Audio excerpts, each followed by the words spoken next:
పేతురు తన జీవితంలో మర్చిపోలేని 2 సంఘటనలు ఉన్నాయి. ఏంటో చెప్తారా? తన జీవితంలో ఎన్నటికీ ఈ 2 సంఘటనలు మర్చిపోడు.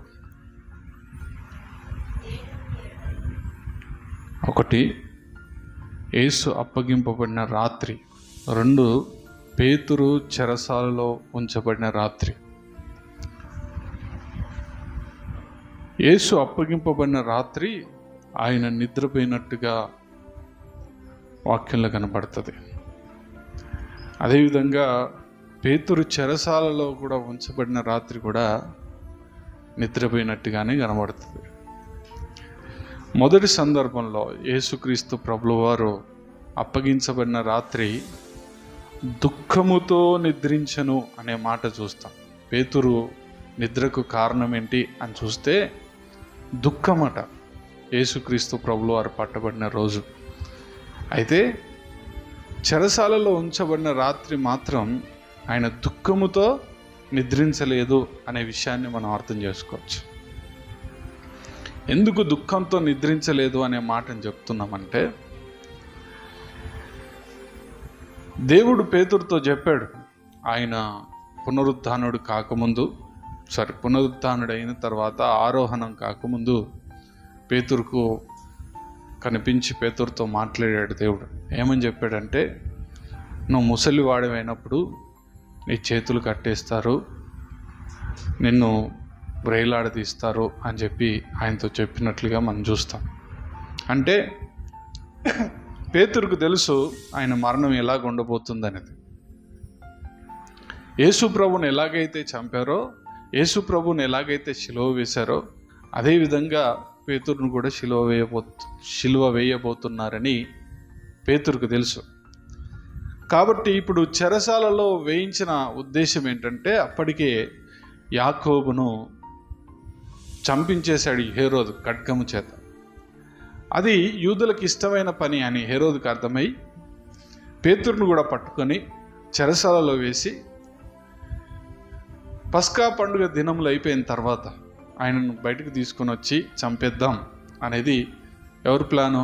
హేరోదు ప్లాన్. ఓకే, హేరోదు అలాగ చంపాలనుకున్నా, నాకు ముందుగానే నా చావు గురించి ఎవరు తెలియజేశారు? నా ప్రభువు తెలియజేశాడు. కాబట్టి నేను ఈ హేరోదు చేతిలో ఖడ్గము చేతనైతే చంపబడను అనేది ఆయన ధైర్యం.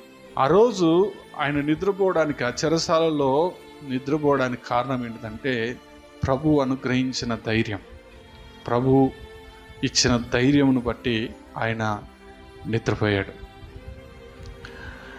2 దినాలు చూస్తే అవి పస్కా పండుగ దినాలే, ఇవి పస్కా పండుగ దినాలే. సరే, మనము ఈ సందర్భంలో నుండి అపోస్తుల కార్యముల గ్రంథం 12వ అధ్యాయం, నేను ఇంతసేపు చెప్పిన విషయాలన్నీ 12వ అధ్యాయం 1వ వచనం నుండి 10వ వచనం వరకు ఉన్నాయి. సరే, ఈ భాగంలో నుండి మనము ఈ ప్రపంచంలో పనిచేస్తున్న 3 శక్తుల గురించి మాట్లాడుకునే ప్రయత్నం చేద్దాం. 3 శక్తులు.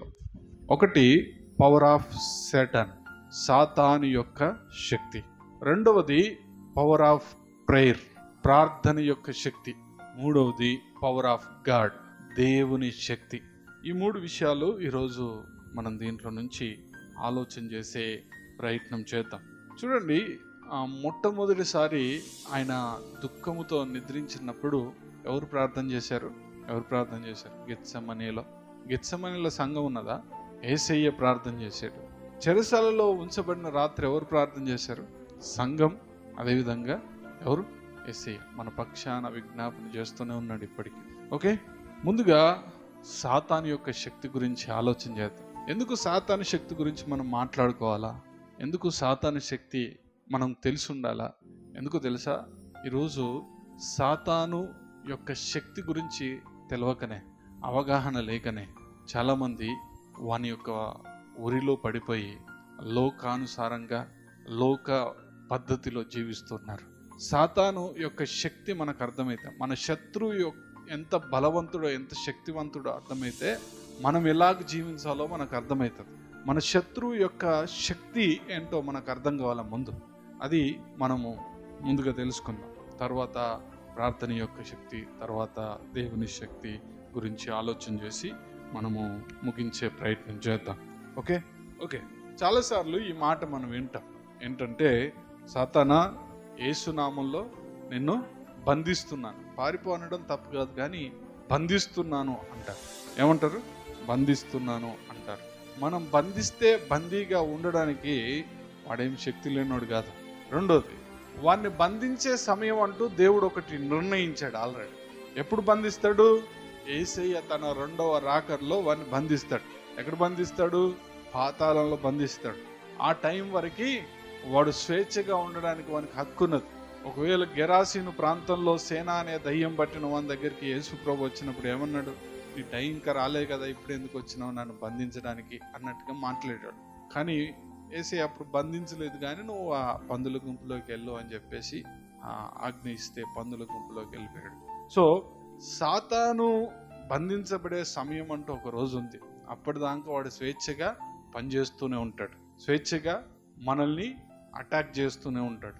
కాబట్టి సాతానా నిన్ను బంధిస్తున్నా అనే ప్రార్థన అది ఒక పనికి మాలిన ప్రార్థన. లేకపోతే దాన్ని ఏమంటారంటే ఊకదంపుడు ప్రార్థన. ఊకను రోట్లో వేసుకొని దంచితే ఏమొస్తుంది? వస్తాయా? రావు. సేమ్ ఊకదంపుడు ప్రార్థన అవుతుంది అది కూడా. సో మనము గుర్తుపెట్టుకోవాలా. ఒకసారట ఒక వ్యక్తి ఒక చిలుకను తెచ్చుకొని పెంచుకుంటున్నాడట. పెంచుకుంటున్నప్పుడు ఆ చిలుకకు కొన్ని మాటలు నేర్పించాడట. ఏమని నేర్పించాడంటే, వేటగాడు వస్తాడు, నూకలు చల్లుతాడు, వల పన్నుతాడు, పట్టేసుకుంటాడు. ఏం నేర్పించాడు? వేటగాడు వస్తాడు, నూకలు చల్లుతాడు, వల పన్నుతాడు, పట్టేసుకుంటాడు అని చెప్పాడు. సరే, ఈ చిలుక ఆ మాటలు నేర్చుకొని ఏమంటుందంటే, వేటగాడు వస్తాడు, నూకలు చల్లుతాడు, వల పన్నుతాడు, పట్టేసుకుంటాడు. వేటగాడు వస్తాడు, నూకలు చల్లుతాడు, వల పన్నుతాడు, పట్టేసుకుంటాడు అంటుంది ఈ చిలుక. ఈ మాటలు అంటుంది కాబట్టి ఆ యజమాని అనుకున్నాడు, వేటగాడు వచ్చి దీన్ని పట్టుకునే సంగతి అంతా దీనికి తెలిసిపోయింది కాబట్టి ఇదేం చేస్తుంది, వేటగాడు వచ్చి నూకలు చల్లగానే ఆ నూకలకి పడిపోకుండా వచ్చేసి మరలా తన ప్లేస్లో అది ఉండిపోతుంది అని వదిలేసాడు. వదిలేసిన తర్వాత అది పోయి అడవిలో ఉంది. అప్పుడు నిజంగానే వేటగాడు వచ్చాడు, నూకలు చల్లాడు. అప్పుడు కూడా అది ఏమంటుందట అంటే, వేటగాడు వస్తాడు, నూకలు చల్లుతాడు, వల పన్నుతాడు, పట్టేసుకుంటాడు అంటుందట. సరే, ఇది వేటగాడిని, అరే నేను చెయ్యబోదేంత ముందే తెలిసింది కదా, దీని సంగతి చూద్దామని నూకలు వేసాడు. వచ్చింది, ఆ నూకలు ముక్కడం మొదలుపెట్టింది, పట్టుకున్నాడు, వల పన్నాడు, దాన్ని పట్టేసుకున్నాడు. ఇప్పుడు వేటగాని చేతిలోకి వెళ్ళిన తర్వాత కూడా ఈ చిలుక ఏమంటుందో తెలుసా? వేటగాడు వస్తాడు, నూకలు చల్లుతాడు, వల పన్నుతాడు, పట్టేసుకుంటాడు అంటుందట. ఇప్పుడు ఏమన్నాడు ఈ వేటగాడు? అంటున్నాడట, ఏమే నేను పట్టుకున్న తర్వాత కూడా అదే ఓరుడు ఒరుతున్నావు, నీ ప్రాణం ఇప్పుడు నా చేతిలో ఉంది, పిసికేసేనా నీ ప్రాణమే పోతుంది అన్నాడట. మనం కూడా చాలాసార్లు సాతాను గురించి తెలిసిన వారంగా లేని కారణాన్ని బట్టి, అంటే ఆ స్పృహలో లేని కారణాన్ని బట్టి ఏదో మాట్లాడుకున్నాం, సాతానికి శక్తి ఉంది, బలం ఉంది అని చెప్తున్నా, కానీ సాతాను యొక్క శక్తి పైన అవగాహన లేక, సాతాను మనల్ని ఏం చేస్తాడో తెలిసి కూడా ఆ ట్రాప్లో పడిపోయే ప్రమాదం చాలాసార్లు ఉంది.